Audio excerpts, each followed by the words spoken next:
6, war of a magnitude never seen before, fighting with courage. On the ground, magic skill after magic skill was activated. Lightning arrows, earth pikes, fireballs, ice cones, wind blades, summoned beasts, poison clouds.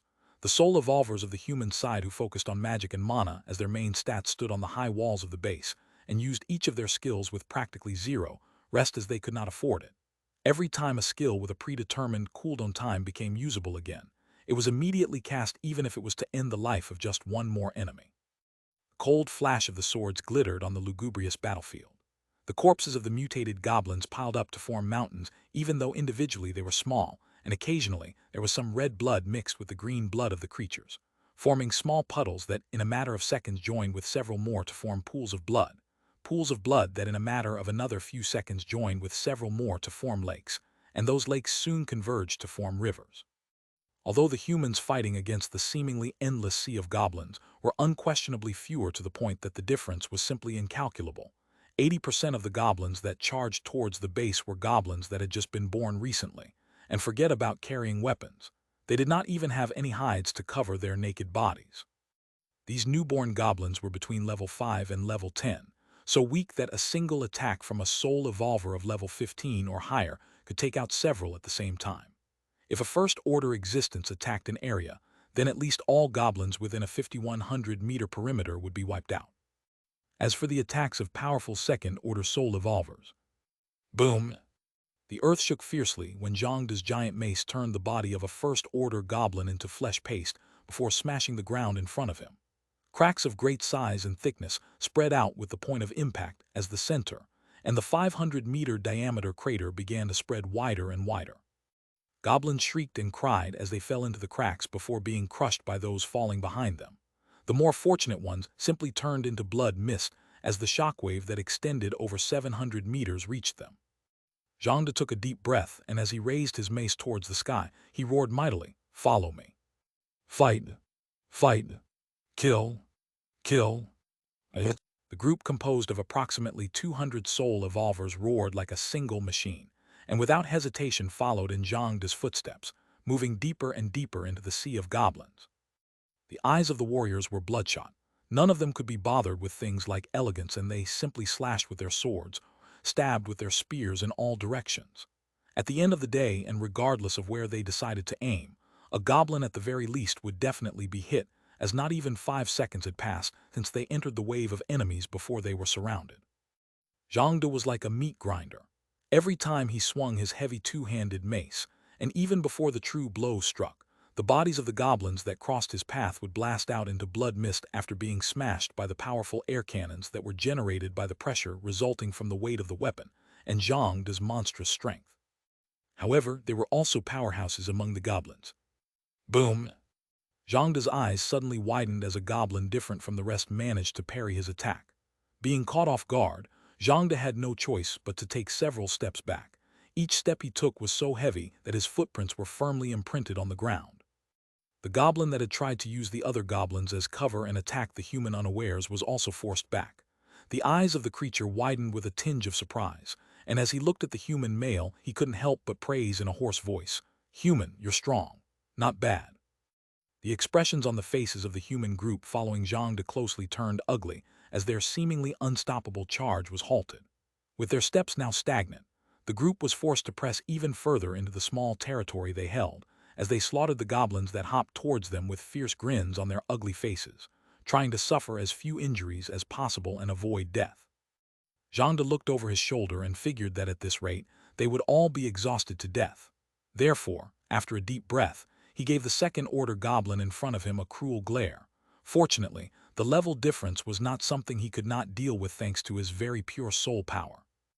Approximately 66 or 67 tall, leather armor, scaled helmet, and what appeared to be the femur of some sort of mutated beast. The second-order goblin had a peculiar appearance, but one that radiated strength from his muscles, and the vicious flash in his bright yellow eyes made it clear that he was not one to mess with. Under normal circumstances, Jade would need a few minutes to deal with this kind of enemy, but if he was willing to pay the price, things might be different. A wild glint flashed in his eyes as he stomped the ground beneath his feet, and by the time the cracks began to widen, Jade had already turned into a brown flash, charging straight at the goblin that was as big as him. The second-order goblin was no slouch either, and when Jade charged forward, he did the same, turning into a flash of bright green light. Beast strength. Double weight. Both Jade and the second-order goblin activated their respective skills before swinging their weapons straight ahead. However, the eyes of the second-order goblin widened in shock as he realized that he had made a mistake. The second-order goblin believed that his fearless on the battlefield was big enough, but it was clear that the human he was up against today was even crazier. Die! Jade's eyes were like those of a beast, and the roar that came out of his mouth sounded more like an animal howl than words said by a human being. He changed his hand movement at the last moment, and using all the strength of his wrist, swung his mace straight towards the goblin's head in front of him, ignoring the giant bone that in an instant would hit his left side. Bang! The head of the second-order goblin exploded in the same way a watermelon would explode if someone threw it from the 10th floor of a building. Even at the moment of his death, the creature couldn't believe that he would meet such a lunatic. However, even though the second-order goblin had died, the movement already made did not slow down at all. Boom! Jade's body was struck full-on by the white bone, and at the same time as he spat out a mouthful of fresh blood, he was sent flying like a kite whose string had been cut. Bang, bang, bang, bang, bang, bang, bang, bang. All the unclassified goblins in the trajectory in which Jade's body flew exploded into hundreds of pieces, and their broken limbs flew everywhere. Team leader! Team leader! Quickly help team leader Jade! Those being led by Zhang De went into a frenzy at the sight of the person who had saved their lives on several occasions, for as long as this war had started being sent flying, life or death unknown. Despite the rush of the human soul evolvers, the pressure of thousands upon thousands of enemies simply rushing towards them willing to exchange their lives for at least a bloody scratch was simply too heavy. Therefore, it would still take at least a few seconds for them to reach the place where Zhang De's body had fallen. But the problem was that, by that time, Zhang De's body would have already been eaten by the goblins surrounding the entire area. It was just as everyone despaired that a fierce roar thundered from the midst of the sea of goblins. "Get the fuck off!" Boom! A powerful explosion wiped everything a few hundred meters around, and the goblins turned into a bloody mist that quickly gathered in the sky after merging with the even bigger blood cloud floating on the battlefield. Team Leader Zhang. He didn't die after all. The now 192 soul evolvers practically burst into tears of joy when they saw Zhang De standing a few hundred meters ahead of them. Zhang De's body was a complete mess. His plate armor had completely broken off on the left side, and several not-so-small cracks had spread all over the armor's body. He could feel that he had at least 2 or 3 ribs practically pulverized, and his internal organs had been damaged at a medium level at the very least. However, the smile on the young warrior's blood-covered face revealed that he was very satisfied with this kind of result. In fact, Zhang De laughed out loud and shouted, ignoring the pain, "Ha ha ha! Big brother Bai Zhang De owe you another life from now on." Only Zhang De understood his joy and the meaning of his words. The fact that he had survived that attack was not due to his own pure power. It was all thanks to the boost that all of his stats had received when the power of his loyal follower subclass came into play after his life was in mortal danger. Zhang De gritted his teeth and as he ran towards his group, making a bloody path as he swung his mace in wide arcs that only aggravated his condition even more, he roared again, "Brothers, sisters, let's kill all these foul goblins until not a single one of them is left. Kill, kill, kill." The eyes of everyone were fierce, and no one said anything about retreating even though they had all suffered wounds of varying magnitudes. No one thought about stepping back, because behind them were their homes, their families, the small space of land they wanted to protect. Actually, this kind of scene was not only happening in the battlefield led by Zhang De. Angong Lingxin, Wu Keqian, Sun Jun, Feng Hong, Feng Tianwu, Liang Jing, Teng Hua, Zheng Yun, Chen He. All second-order existences led troops into the sea of goblins and risked their lives while fighting against millions. Many of them had already faced one or more second-order goblins and had suffered in one way or another to finish the fight as fast as possible because they lacked time, not what they had to spare.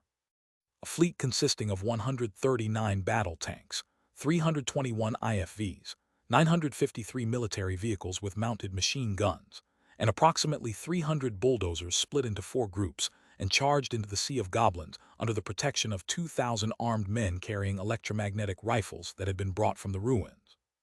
The humans were giving their all in this war of a magnitude never before seen by anyone present. They had no choice but to give their all.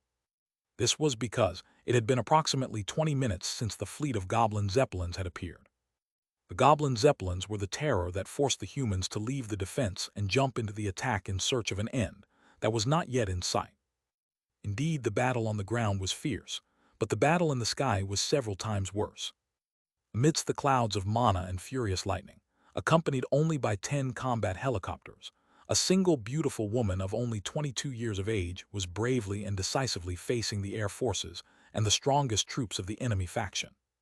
Chapter 727, Despair in the Skies. After Shangyuan, Bingzhu took the life of the third-order goblin and shot down the zeppelin. She was immediately forced to engage the goblin aircraft fleet with no time to rest at all. Explosions came and went, and the skies constantly lit up due to the activation of different magical skills, or as a result of the clash between 2 powerful physical attacks.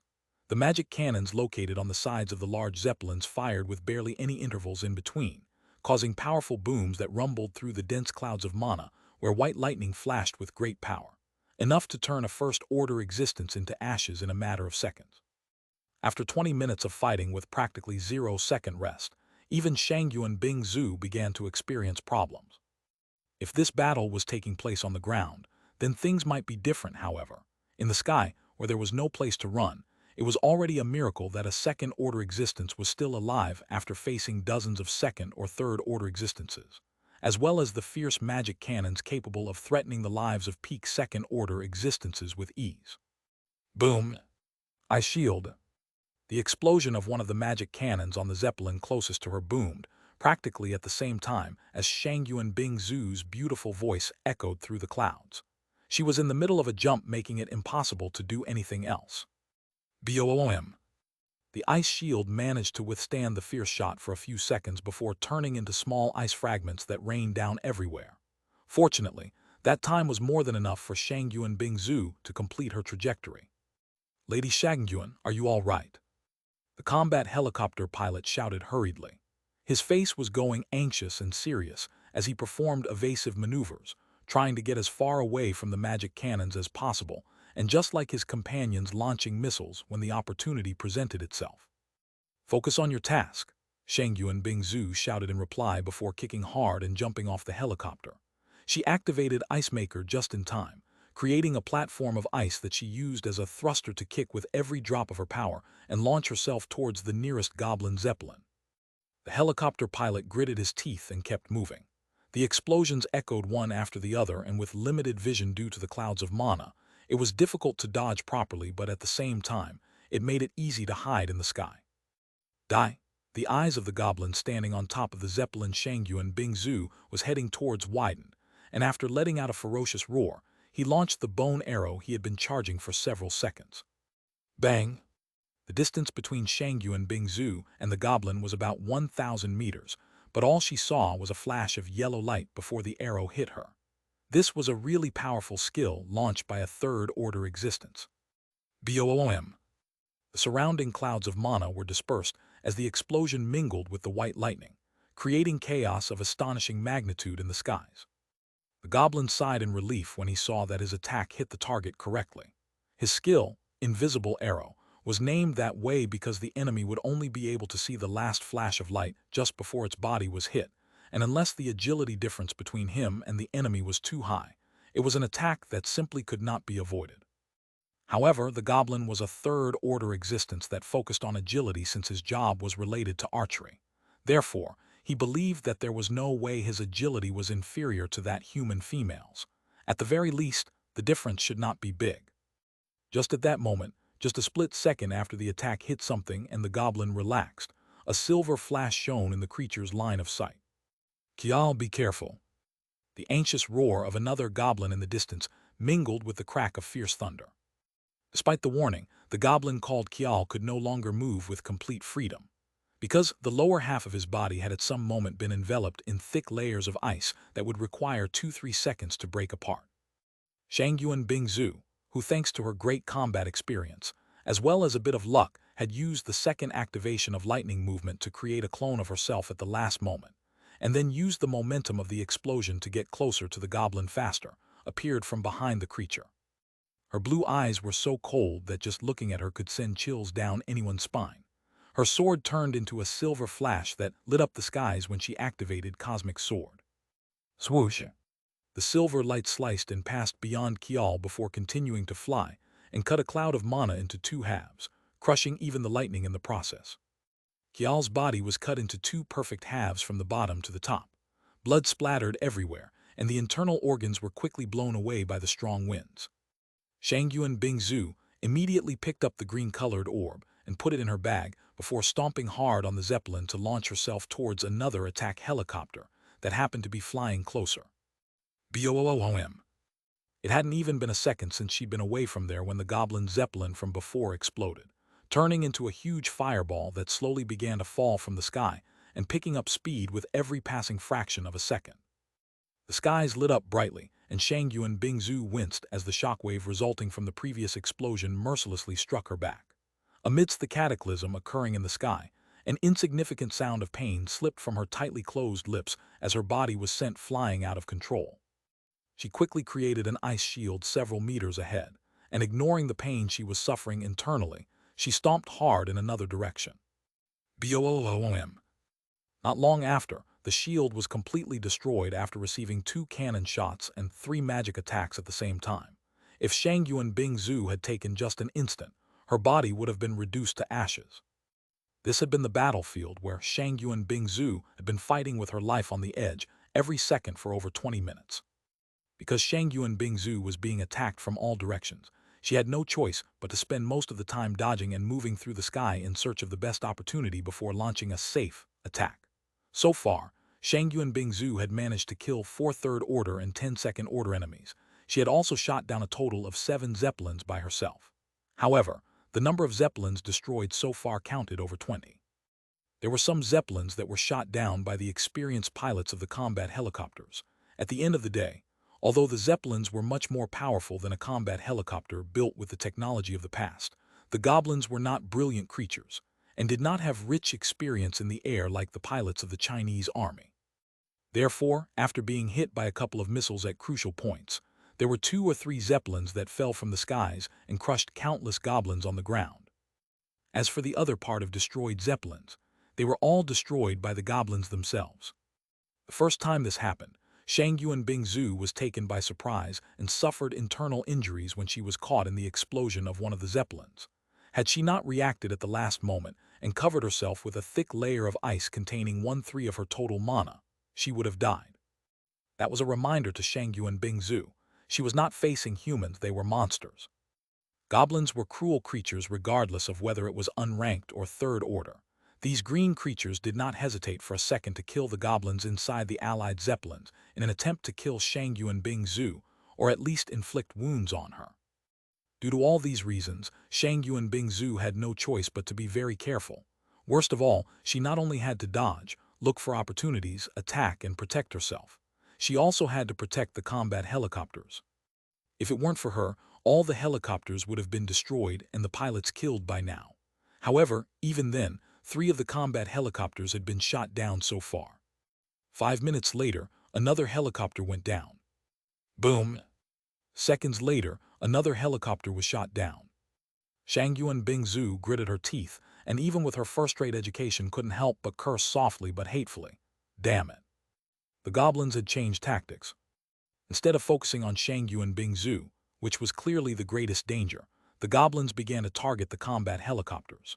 With second and third order existences, as well as more than 35 Zeppelins completely focusing their attacks on them, no matter how effective and brilliant the human pilots were, their fighter helicopters were simply deficient and they quickly began to fall.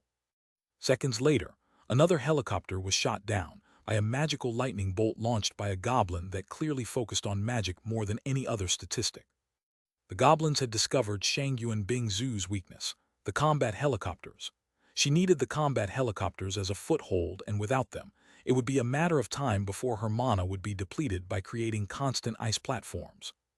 Without the helicopters as a foothold, Shangyuan Bingzu would have to use the Zeppelins. But this would leave her open to suffer more injuries and attacks that would quickly drain her stamina, and she might even die due to how risky it was to use her enemy's territory as a foothold. The worst part of all this was that Shangyuan Bingzu could not simply abandon this battlefield and head for the ground.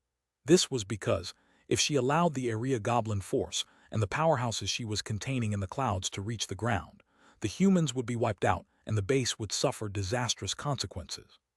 To put it bluntly, Shangyuan Bingzu was in deep trouble right now, and as a consequence the entire human base was. Ice swords, ice spears, ice apocalypse, inferno, ice shield, blizzard. Time continued to pass, and Shangyuan Bingzu was forced to give her 200%. Unfortunately, it was not easy to face so many powerful enemies at the same time, let alone when those enemies were supported by advanced machinery. This was not counting the fact that Shangyuan Bingzu also needed to protect the combat helicopters. Even though she gave it her all, in this kind of battlefield that did not favor her at all, the beautiful Ice Princess experienced for the first time in a long time that feeling of powerlessness that she hated so much. All of her created ice weapons were shattered by the third-order goblins even before they approached the Zeppelins. All of her ice shields were destroyed with a single hit from the magic cannons, so they only delayed the inevitable when the helicopters continued to be destroyed. Her strongest skills, with several minutes of cooldown time, only served to eliminate 5 Zeppelins and end the lives of 5 enemies. In normal times, Inferno could easily destroy tens of thousands of enemies. But due to the distance from each zeppelin to each goblin, Shang Yuan Bingzu had to use such a strong skill to kill a single enemy and take down a single zeppelin.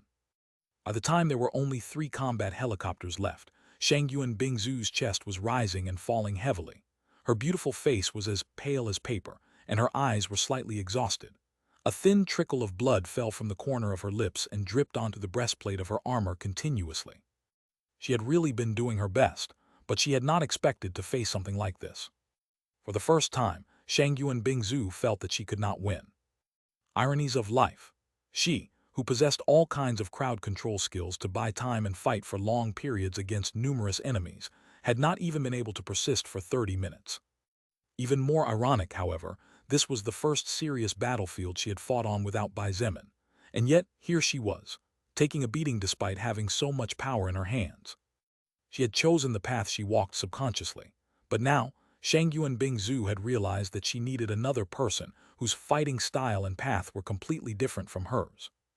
There was only one person who met such requirements, but that person was far away. It had only been about 35 minutes since Shang Yuan Bingzu had contacted Bai Zemin, and for him to arrive from the north would probably take 5–10 minutes more. She really had no hope, it seemed. Boom! Another helicopter went down. Just when there were only 2 allied helicopters left, just when Shang Yuan Bingzu felt her heart sinking, the sky covered by purple clouds suddenly turned deep blue. What sounded like a phoenix announcing its arrival resounded amidst the sky that was neither day nor night.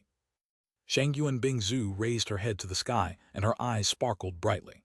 In her pupils, a deep but bright blue flash that moved too fast even for her broke from great heights, turning into something similar to a line that linked the heavens with the earth. Boom! Under the shocked eyes of the goblins, one of the zeppelins was pierced from top to bottom by that line of deep blue light. The aircraft exploded and turned into a metal fireball plummeting to the ground, devouring the lives of the goblin pilots and the second-order goblins standing on top. However, that was only the beginning of the nightmare of the goblins and their war machines. Chapter 728, Massacre in the Sky.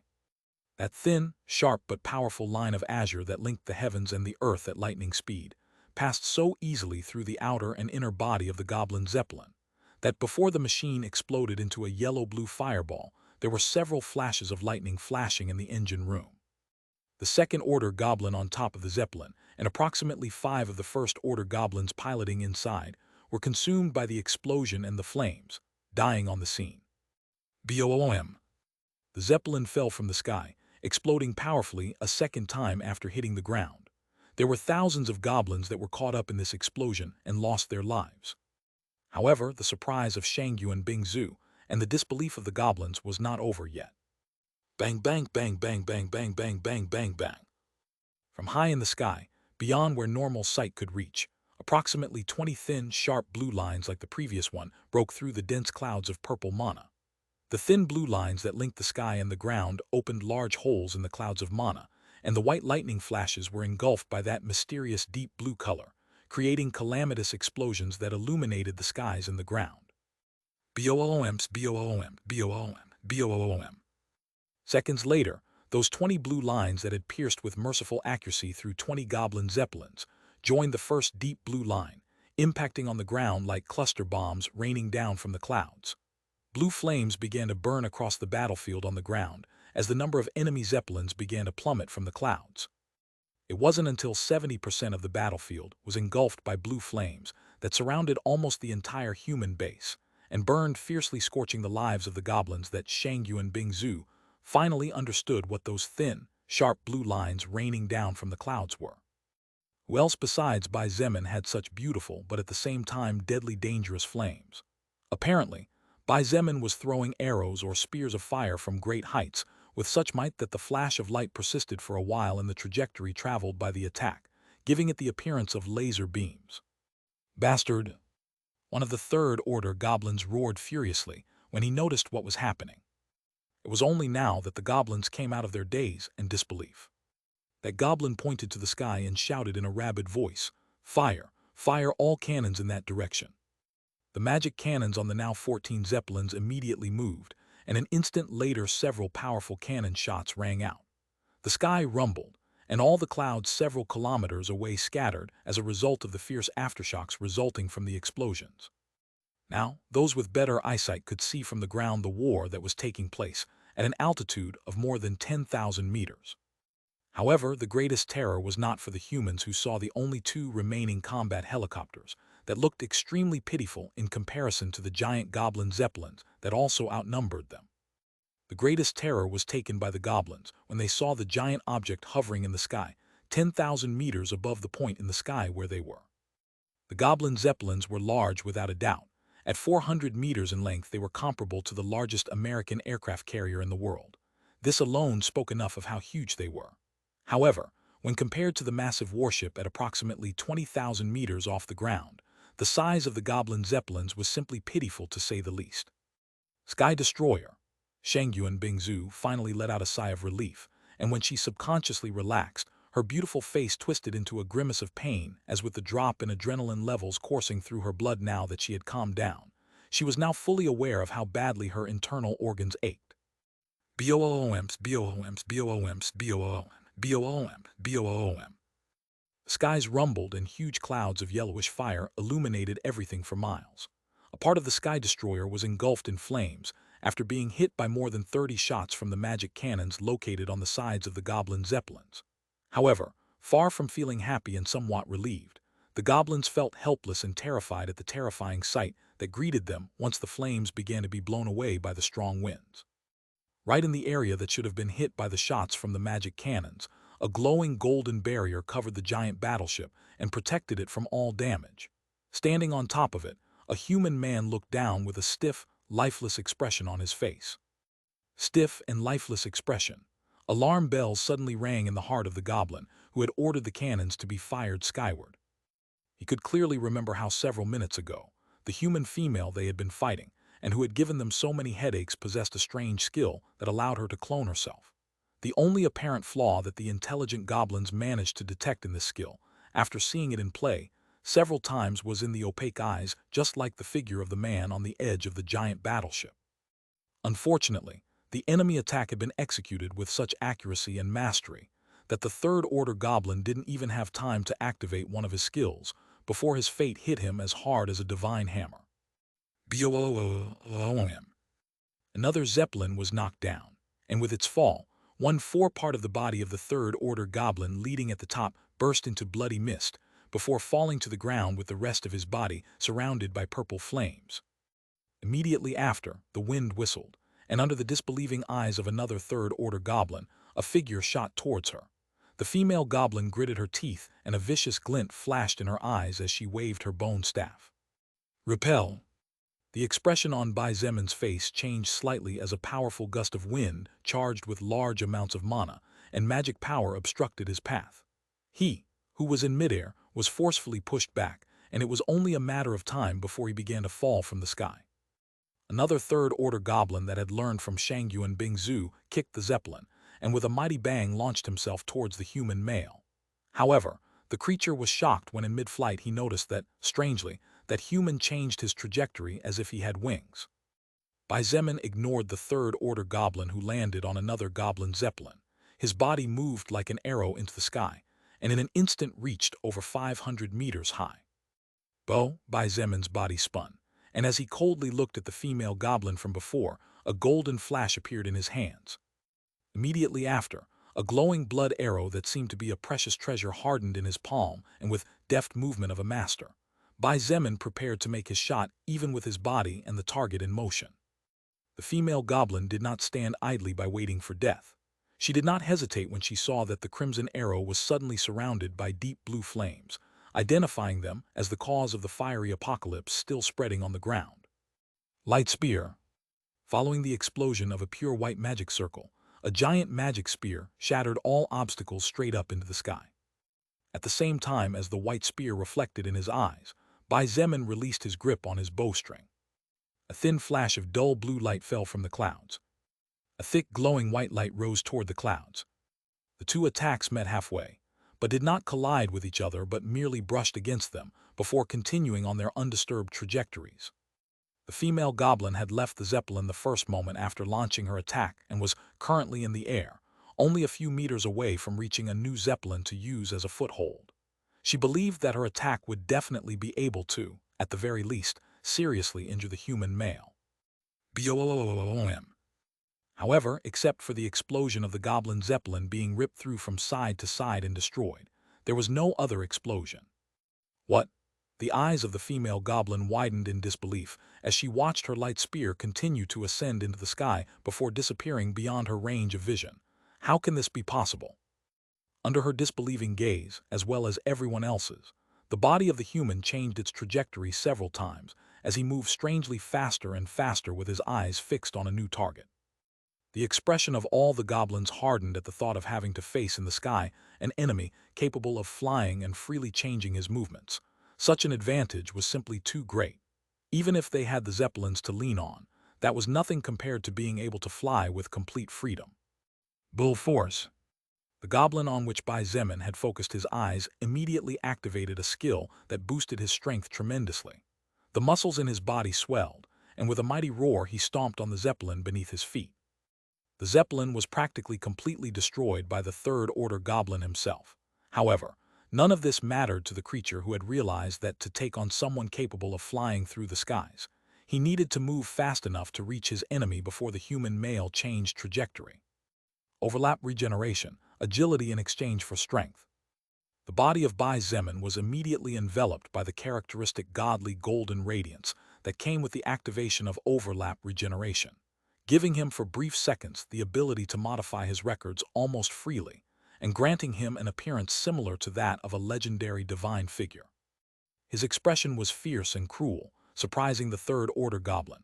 Seeing the figure of a giant crimson-colored wolf appearing behind the body of the human male, the creature subconsciously panicked, and without realizing it, the power with which he swung his mass was greatly reduced. By the time Bai Zemin had activated Lonely Wolf Aura and released all his murderous intent, the swinging of his greatsword covered in purple flames resulting from the union of crimson flame and the endless blue lotus flame finally reached the chest of his enemy. BOOM. BOOM. Two explosions caused the sky to rumble, and the white lightning that surrounded the sky to disperse, slowly coming back together.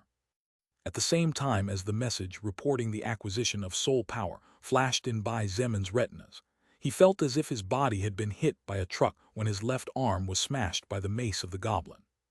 The expression on Shangyuan Bingzu's face turned even whiter than it already was, if such a thing was even possible. It had all been too fast. Only 3 or 4 seconds had passed since Bai Zemin had appeared on the battlefield, and he had already accomplished things that she could not have accomplished in minutes. However, seeing him take such a huge blow and being sent flying with blood splattering all over the sky, her heart clenched. Just then, something that left her in disbelief occurred. Swoosh! The body of Bai Zemin, which had been flying backwards out of his control, suddenly spun in a wide arc and swung toward a new zeppelin. Shangyuan Bingzu was even more shocked when her eyes caught a golden flash gleaming on his now visible arm bones. Chapter 729, Massive-Scale Warfare During Several Days, Part 1. Shangyuan Bingzu and the goblins were just equally surprised when the body of Bai Zemin stopped abruptly before shooting off in another direction. It was as if what they had seen about Bai Zemin being sent flying after receiving a full physical attack from the Third Order goblin had been a lie, an illusion.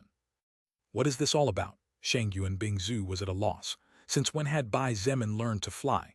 Besides, what was that golden layer covering his bones? Shangyuan Bingzu's mind was exhausted from the great battle she had just experienced, and her stats had dropped considerably due to the colossal effort she had put in for more than half an hour. Therefore, she did not even notice the passing seconds, or otherwise she would have already joined the battle even if it meant ignoring her own safety. Bai Zemin gritted his teeth and kept blood manipulation active at all times. The pain he felt was truly inhuman. A large part of the flesh on his left arm was gone, and some muscles were torn to shreds. He had lost approximately 60% of the strength in that arm.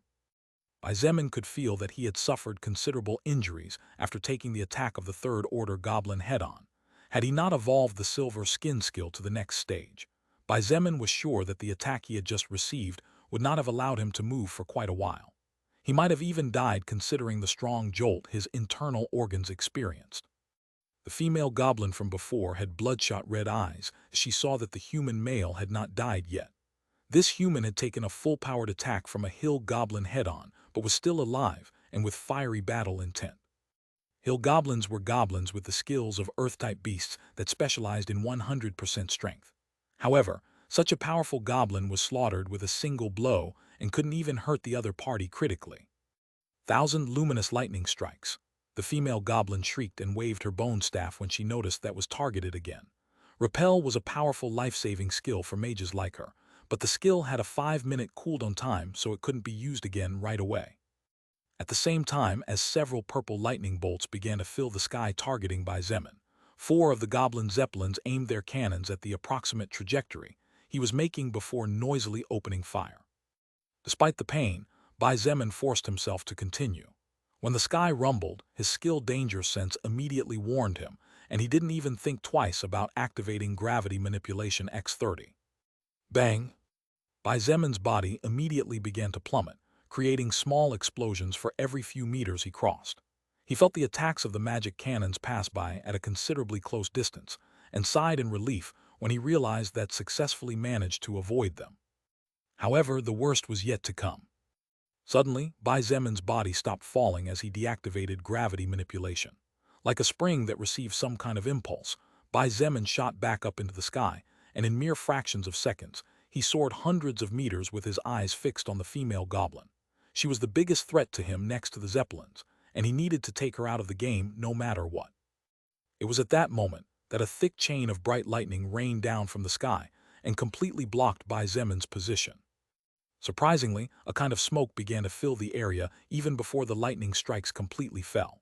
This attracted the goblins' attention, and one of them soon managed to identify what was going on.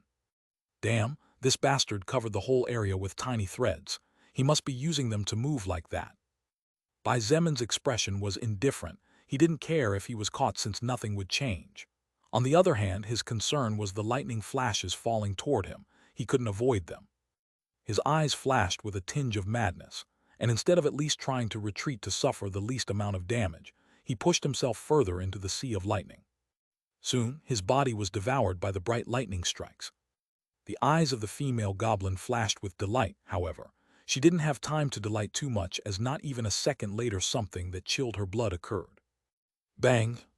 Bai Zemin's body broke beyond the sea of lightning, with his fierce eyes still focused on the female goblin, as if he obsessed over her, and wasn't willing to take his eyes off her even for an instant.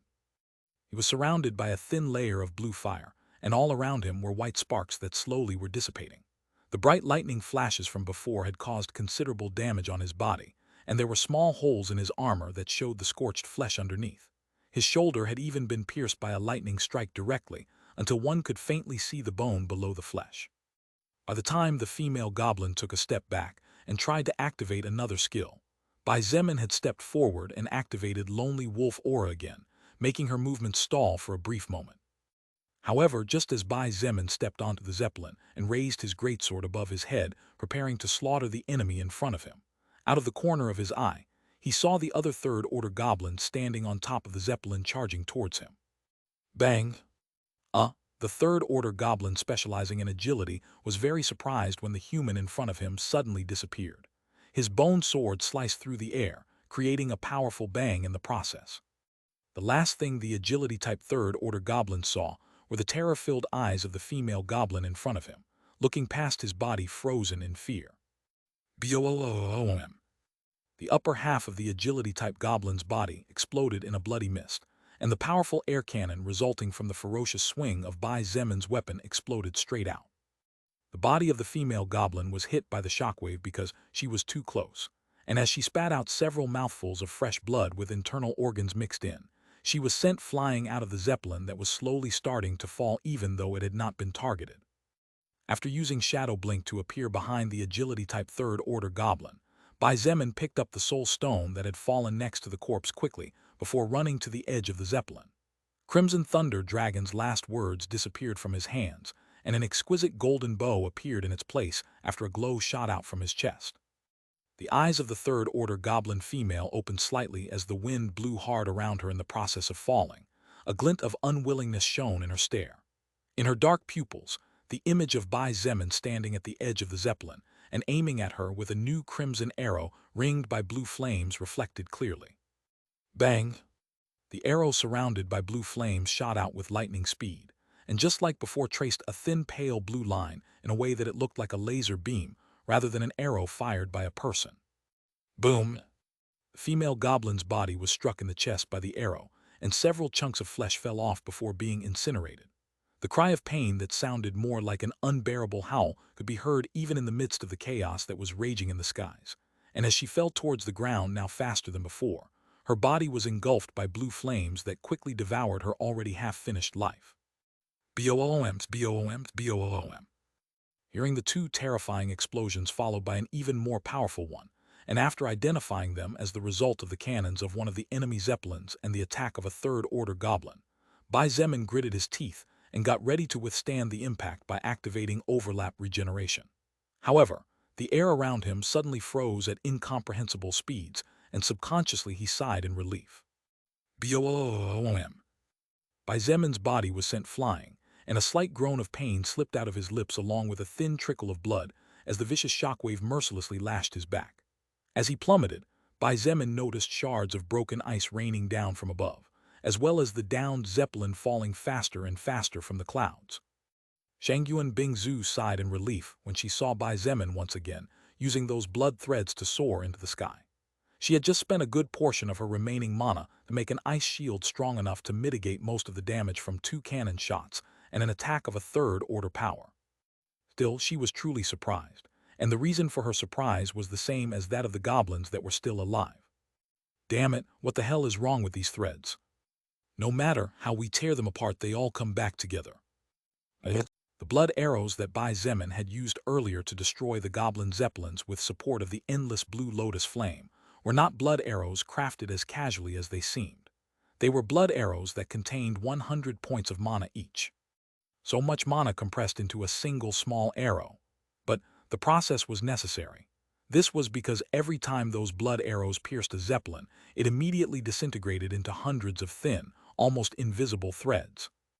After launching more than 20 blood arrows, each containing 100 points of mana thanks to the support of overlap regeneration, the entire area was practically covered by more than 2,000 blood threads that Bai Zemin could control at will thanks to his blood manipulation skill. He could now move everywhere around the zeppelins as if it was his backyard.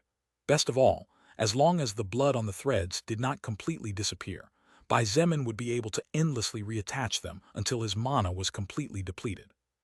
Bai Zemin was not only powerful, cautious, and had the constant desire and will to advance further. He was also a brilliant strategist. It was thanks to him planning long before jumping into the battlefield that he had emerged victorious in every fight so far. Bingzhu. Shangyuan Bingzhu jumped in place as the assault helicopter moved through the sky swiftly. The pilot was trying his best to get away from such a dangerous battle zone. Bai Zemin's body was covered with wounds of all kinds. Some seemed to be no big deal, but Shangyuan Bingzhu could see the glow of white lightning still flickering in the flesh of his body, and around the barely hidden gold-colored bones. It was clear that the attack of the third-order goblin female was still punishing him. Even then, his eyes were as fierce as those of a raging wolf, and his voice as powerful as a lion's roar amidst the clouds of mana, soaring fearlessly through the skies. "Help the rest and leave this to me." Shangyuan Bingzhu's expression changed when she heard this. Did he want to fight alone against the now 6-7 third-order goblins? If the battle was on Earth, then she wouldn't be so worried, but in the sky, Bai Zemin's body seemed to be on the verge of collapse. Bai Zemin didn't wait for an answer as he launched himself towards another zeppelin. At the same time as he used several blood threads to dash and dodge several magic attacks and cannon shots from the magic cannons, the golden ring on the little finger of his right hand glowed. The Sky Destroyer seemed to receive some kind of command, and for the first time since it made its appearance before the goblins, it moved from its state of quietude. Chapter 730, Massive-Scale Warfare During Several Days, Part 2. The Sky Destroyer, that giant warship that had been just hovering 20,000 meters above the ground and 10,000 meters above the aerial battlefield, where Bai Zemin and Shangyuan Bingzhu were facing the flying fleet of the goblin race. That ship that had been silent until now finally moved. Noticing the steady descent of the giant battleship, The third-order goblins panicked and hurriedly used the power of the Zeppelin cannons to attack with everything they had. There were even some goblins that directly slammed their weapons into the sky in an attempt to use shockwaves to cause some extra damage. However, none of that worked. BOOMs, BOOMs, BOOM, BOOM, BOOM. Rumble. The thunderous explosions silenced the steady crackle of bright lightning that serpentined like flood dragons through the endless clouds of mana. The sky rumbled loudly as the shock waves pushed the clouds of mana away from the area affected by the explosions, and huge flares of fire illuminated the strange day-night condition. By the time the fire clouds were slowly dying down and dispersing, the Sky Destroyer continued its descent. Neither fast nor slow, the giant warship's speed was not affected at all just because it had taken several bombardments. "Damn with that damn thing," growled under his breath a third-order goblin with a glowing scarlet wooden bow. Realizing that the Sky Destroyer was not attacking and was only descending, the goblin archer shouted loudly, "Let's attack these humans first. That ship clearly has some trouble, or else the cannons would have already opened fire from the start." The expression on Bai Zemin's face was indifferent as his body moved through the countless thin blood threads. He knew that the Sky Destroyer would only be able to cause pressure thanks to its size, and the secondary cannons visible from the outside, for a very limited amount of time before his enemies realized something was wrong. Actually, it wasn't that Bai Zemin didn't want to use the Sky Destroyer's power to wipe out these enemies, but the problem was that there was no point in doing so. The reason was very simple but at the same time complicated. /////. Several minutes ago, after Lilith advised Bai Zemin to push the speed of the Sky Destroyer even if it meant consuming more energy than normal. Standing on the deck of the battleship, Bai Zemin had a slight frown on his face as his eyes looked towards the distant horizon with anxiety in his heart. Although it was still some time before he reached his desired destination, Bai Zemin could not help but want to go out on the deck of the ship, as if being there would speed up the process of arrival or shorten the way. Due to the process of evolution of the world, the laws were getting stronger, and thus everything was a lot more fierce compared to the past. The strong winds blowing at 20,000 meters as the battleship moved at high speeds were nothing to scoff at. A soul evolver below level 15 could be cut into millions of tiny cubes of flesh by the powerful wind blades, and a soul evolver below level 20, with poor stats, would easily be swept away from the ship by the current before being turned into ashes by the countless lightning bolts of mana. Now that this world Earth is evolving, you'd better prepare yourself for some not-so-small changes. A voice that sounded low but clear, sweet but firm, kind but direct, rang out beside him. Lilith was standing next to Bai Zemin, except that unlike him who was looking off into the distance, she was looking at him out of the corner of her eye. She continued, "As you well know, every world has its own laws. A prime example of this is space law. In the past, the natural spatial barrier of the Earth was punctured when you used a concentrated attack on a small area that exceeded the capacity of the spatial law in that area of the natural barrier. However, with the evolution of Earth, the spatial barrier will become countless times more powerful in comparison, so unless you use some kind of world destroyer level attack, I don't think such a thing will happen again." World destroyer level attacks. Bai Zemin had heard from Lilith previously about such a thing. As it suggested, a world-destroying level attack was an attack with the potential to destroy at least one entire planet. Bai Zemin possessed the ability to launch an attack of such a magnitude, and had launched it on Oblong World. However, he would never use it on Earth even if his life depended on it. In fact, it was unlikely that he would use such an attack even on other worlds unless the residents of such a world or such worlds were cruel existences like the Usra race. Not only will the space law, and thus the barrier protecting Earth, become stronger, but all laws will become more powerful. Lilith explained quickly but clearly so that he understood everything. With your current agility and some extra boost, you should be able to break through the sound barrier of the past Earth with ease, but it's not possible for you to do that unless you make it up, isn't it? This is because mana is strengthening not only the living beings but also the world and therefore its laws. You can think of the world as a physical body, and the laws that compose it as the internal organs. Pa Nda. Novel, this is because in the future, people on Earth will be able to learn skills by studying the laws of the world they live in. This is a completely normal thing, but one that takes many years to achieve. At least under normal circumstances, that is. Lilith clarified at the end, remembering that the person next to her and some others close to him were anomalies of the universe. The problem is that, during the process of evolution, things happen that in the worst-case scenario can lead to a race becoming extinct. Extinction of a race, Bai Zemin muttered, and the frown on his face became even more pronounced as the bad feeling in his heart began to grow.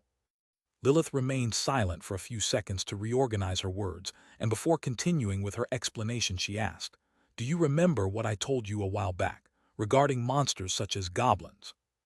Bai Zemin's expression suddenly changed, and in a single second his face turned extremely ugly as a memory that he had almost completely forgotten flashed in his memory. "It seems like you had forgotten, although it's understandable with all the crazy things that have happened to you in such a short time," Lilith sighed before nodding. "New age monsters. Not only can these monsters be born by normal means, but they can also form when the conditions are right, and there are huge amounts of mana concentrated in an area." Damn it, Bai Zemin couldn't help but curse as he looked at his surroundings with some apprehension. The entire earth was overflowing with mana. Lilith naturally felt his frustration. She tried to help by gently caressing his face while whispering softly just like a bride trying to calm her enraged groom. "Calm down. It's at times like this that you need to keep your composure, remember that." With the loss of the passive effect of the stone heart skill, the emotions of Bai Zemin were no longer suppressed as before. Therefore, his mood was no longer as similar to that of a robot or an intelligent machine, and his thoughts were affected by his emotions. However, Bai Zemin had also evolved a lot compared to his past self. He was no longer that boy from before who did not know how life worked. After several deep breaths, he closed and clenched his fists a couple of times before exhalting heavily and nodding silently. "The density of mana that the Earth currently has is simply abnormal, but considering that nothing in this world has been normal since the beginning, I don't think that's that surprising to you." Lilith looked at Bai Zemin carefully, and seeing that he had actually calmed down enough to listen and think, she continued, "Therefore, it is to be expected that many new age monsters will be born. This will happen not only here in China, but it is happening now all over the world. How many would die during this Earth evolutionary process? Hundreds of thousands, millions. Mankind was already on the brink of annihilation with the advent of the soul record alone. The zombies and mutant beasts alone had been more than enough to force humans into a rat-like corner. However, even before mankind had time to set foot firmly in the new world, that same world was changing again. The desire to become stronger was so overwhelming that Bai Zemin felt as if a bomb was buried inside his chest. He needed to become stronger, a lot stronger. His power was enough to sweep away everything in the Earth's first evolution stage, however. Bai Zemin was no longer so confident now that the world was growing, and its inhabitants were continuing to evolve while he was stuck in the first order. Lilith continued, "As you know, that woman, Shangyuan Bingzu, is currently facing an army of millions of goblins. These goblins, at least for the most part, were not born by natural means, but are creatures born by the high density of mana in this place." Bai Zemin surveyed the surroundings, and his heart clenched. Tornadoes of mana could be seen in the distance, whirling and sweeping away anything in their path. Bai Zemin had seen a second-order tiger get caught by the eye of the storm before, never to leave again. Those things were packed with mana, and their explosion would only release that mana, making the current situation even worse. Besides, I'm afraid the current situation is even worse than it could be. Lilith smiled bitterly as she spoke these words. She really didn't want to give her beloved so much bad news one after another, but what else could she do? Lilith couldn't just keep quiet when she had the capacity to offer valuable information that would help Bai Zemin prepare for what was coming and thus avoid countless troubles, or could she? That would be selfish indeed. The expression on Bai Zemin's face was quite relaxed at this point. Things were already so bad that he was already growing numb. "Remember that mana womb you killed in college? That worm." "Exactly that worm." Lilith nodded before saying bitterly, "It seems one of the smart goblins managed to find something similar. That goblin happened to be coincidentally near the base of the faction called Chinese Renaissance just as the world began to evolve. Now, what that woman is facing is basically an almost infinite army. No matter how many they kill, the goblins will continue to come out." "Cool," Bai Zemin nodded indifferently. "Well, it's not like it's all that bad. At the very least, those goblins will only be first-order creatures at most, and the vast majority won't even be above level 5. All the other goblins will be part of an army that already existed in the first place." Lilith tried to find the good point in all this even though it was difficult. However, Bai Zemin had found the crucial point. Lilith, you said that the army is almost infinite. That means this army can be annihilated, doesn't it? That's right, Lilith nodded. Her face became serious and she said in a clear voice, until the Earth completes its evolution and absorbs all the excess mana to strengthen itself, all they have to do is withstand the goblin attack. They themselves will fall as the days go by. Cool, Bai Zemin repeated, and as he looked up at the chaotic sky, he sighed. It looks like we will be in a massive scale warfare for several days. Chapter 731, God of War's Partial Possession and Fury. Chapter 731, God of War's Partial Possession and Fury. Back to the present. The Sky Destroyer descended, and to the goblin's surprise and to Shang Yuan Bingzu's astonishment, the huge attack craft continued to descend beyond 10,000 meters in altitude. Far from attacking, the Sky Destroyer simply followed Bai Zemin's command. The goblins also did not waste any more ammunition and energy on the giant warship. At the end of the day, they had already seen that no matter how much they attacked, the golden barrier was simply impenetrable to them in the short period of time. The goblins were more than happy if it gave them time to be able to kill the troublesome humans in front of them. They would already have time to take care of the human warship after that. Who knows, they might even take control of the warship. However, when the Sky Destroyer descended low enough for the goblins and Shang Yuan Bingzu to get a clear view of the deck, they all froze. This was especially so for Shang Yuan Bingzu. Bingzu! Bai Zemin's shout attracted the Ice Princess' eyes, and when she saw him gesturing to her, it didn't take long for her to understand what he wanted her to do. Despite being unwilling, Shang Yuan Bingzu needed some time to recover her lost stamina and mana. She could recover quickly even while killing some low-level enemies and helping the others on the battlefield being fought on the ground. But she would definitely not be able to recover and would end up even worse if she continued to fight in the sky against these powerful existences on a battlefield that did not favor her. This was not to mention the fact that she was wounded, but looking at the present condition of Bai Zemin, Shang Yuan Bingzu would rather commit suicide than wince even one more time. She gritted her teeth, and while closing her eyes, she nodded heavily. Then, she turned to look at the pilot of the assault helicopter and said something to him before taking out her military radio and giving an order that the pilot of the other helicopter immediately began to carry out. However, seeing the pilot of the helicopter she was riding and hesitating as he looked at the giant battleship descending lower and lower, Shang Yuan Bingzu could not help but release a bit of her frustration on the unfortunate man. What are you waiting for? Didn't you hear what I ordered you to do? Move. Shang Yuan Bingzu had already stopped being surprised by the fact that her coldness, calmness, and indifference wavered, or simply disappeared completely, when it came to a matter involving Bai Zemin. However, she had noticed that as time went by, and as she evolved, it became much more difficult not to get carried away by emotions, something that was truly ironic considering that she had learned to control and hide her emotions throughout her life. As Shang Yuan Bingzu thought that Soul Record was a truly terrifying existence or entity, since it did something similar to Bai Zemin in the past by giving him the skill Stone Heart. The pilot's response came immediately. "Our Roger." The pilot almost peed his pants when he heard the deathly cold voice prickling at him from behind, and for a moment he couldn't help but feel as if the Grim Reaper was approaching.